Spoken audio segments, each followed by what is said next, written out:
Ata bin Yazid has reported from Ubaidullah bin Adi that Hazrat Miqdad bin Amr Kindi radiyallahu anhu, who was an ally of Banu Zohra and a Badr participant along with the Prophet sallallahu alaihi wasallam, said that he submitted, O Allah's Apostle sallallahu alaihi wasallam, if I meet an infidel and then we fight together violently and he strikes my hand with his sword and chops it, then taking a refuge in a tree says, I have accepted Islam for Allah Jalla Jalaluhu, can I kill him after he has said that?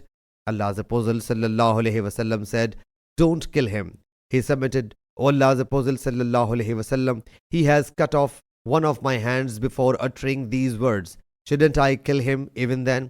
He sallallahu alaihi wasallam said, don't kill him, for if you know, kill him, he will be in the position in which you were before killing him, and you will be in the position in which he was before uttering these words.